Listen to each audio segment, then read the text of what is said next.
हा लोकांच्या मनात प्रश्न आहे.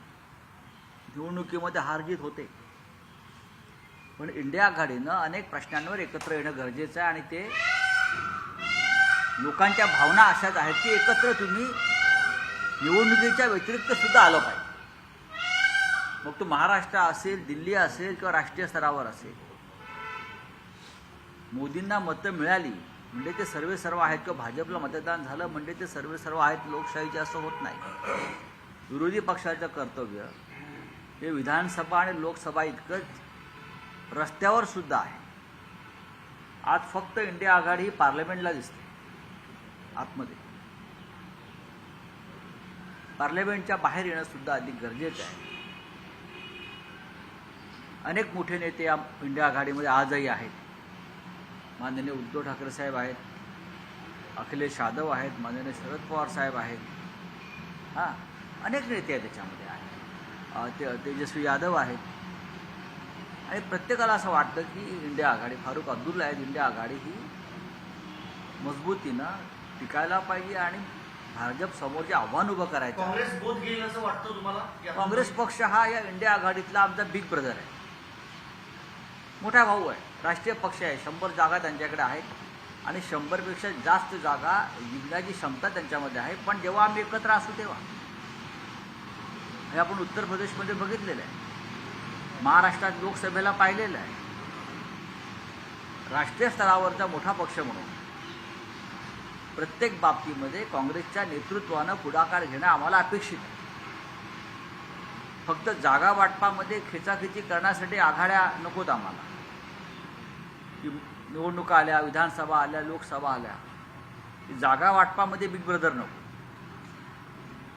बिग ब्रदरचं काम हे समन्वयाचं आहे, फक्त जागा वाटपामध्ये मोठा वाटा मिळवण्याचा नाही.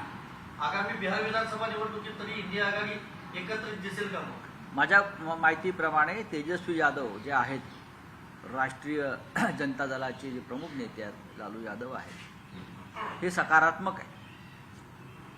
इंडिया आघाडीच्या किंवा त्यांच्या स्थानिक आघाडीच्या बाबतीमध्ये त्यांचं मी वक्तव्य ऐकतोय सातत्यानं. अखिलेश यादव सकारात्मक आहेत, इतर आमच्यासारखे पक्ष सकारात्मक आहेत. कारण आम्ही लोकसभेला करून दाखवलं. लोकसभेला आम्ही महाराष्ट्रामध्ये करून दाखवलेलं आहे. इतर राज्यामध्ये सुद्धा, उत्तर प्रदेशसारख्या राज्यामध्ये आम्ही एकत्र राहून मोदींचं आव्हान मोडून काढलेलं आहे किंवा भाजपचं आव्हान मोडून काढलेलं आहे. म्हणजे आमचं जे संघटन आहे, आम्ही युनायटेड असल्यावरती आम्ही समोरचं आव्हान हे 100% त्या आव्हानाचा आम्ही पराभव करू शकतो.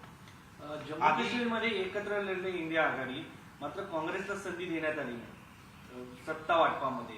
अशा परिस्थितीमध्ये एकीकडे उमर अब्दुल्ला बोलतात आणि सांगतात की इंडिया आघाडी एकत्र राहिली पाहिजे, मात्र जेव्हा सत्तेत वाटा देण्याचा प्रश्न येतो तेव्हा कुठेतरी मागे म्हणजे द्यायला पाहिजे. प्रश्न असा आहे की जम्मू काश्मीरमध्ये राहुल गांधी यांनी भारत जोडो यात्रा काढली, त्याचा फायदा उमर अब्दुल्लांना झालेला आहे. भारत जोडो यात्रेची सांगता त्यांनी काश्मीरला केली, श्रीनगरला केली आणि जम्मू आणि काश्मीर दोन्ही ठिकाणी त्यांच्या पदयात्रेला जो प्रचंड प्रतिसाद मिळाला, त्याचा नक्कीच फायदा विधानसभेत उमर अब्दुल्लांना मिळालेला आहे. त्यामुळे अशा वेळेला काँग्रेस असेल किंवा नॅशनल कॉन्फरन्स असेल तर काँग्रेसच्या बाबतीत तिथे सामंजस्याची भूमिका घेणं उमर अब्दुल्लाचं काम आहे. त्याने आज ते आम्हाला सांगतात सगळ्यांना की भांडा भांडा भांडा. तुम्ही जम्मू काश्मीरला भांडतच आहात.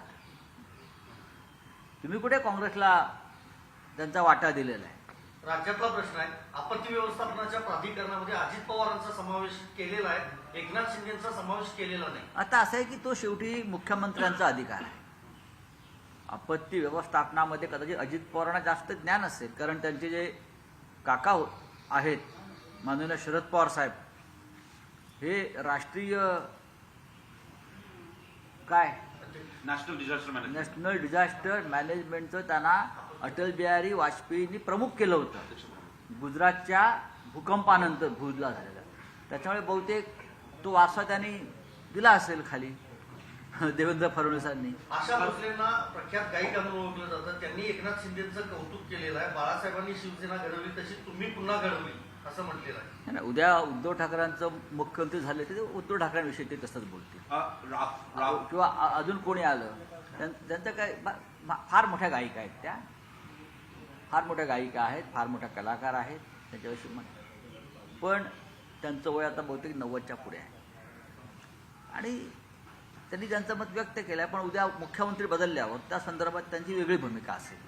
राहुल सोलापूरकरांनी प्रथम छत्रपती शिवाजी बघा, आज त्यांनी डॉक्टर महाराष्ट्र अस्थिर करण्याचा प्रयत्न आहे का सातत्याचे जे स्टेटमेंट आहे बाबासाहेब आंबेडकरांचं जावतीचे वक्तव्य दिलं स्टेटमेंट करायची आणि माफी मागायची. राहुल सोलापूरकर यांचा संबंध संघाशी आहे. राहुल सोलापूरकर यांचा संबंध संघाशी आहे. त्यांनी आधी छत्रपती शिवाजी महाराजांच्या बाबत वक्तव्य केलं, त्यानंतर महामानव घटनाकार भारतरत्न डॉक्टर आंबेडकरांबाबत वक्तव्य केलं. माफी मागायची, आधी वक्तव्य करायचं, माफी मागायची, हे एकंदरीत संघाचं धोरण दिसतं आहे. आणि अशा प्रकारे महाराष्ट्रामध्ये जातीयवादाला खतपाणी घालायची,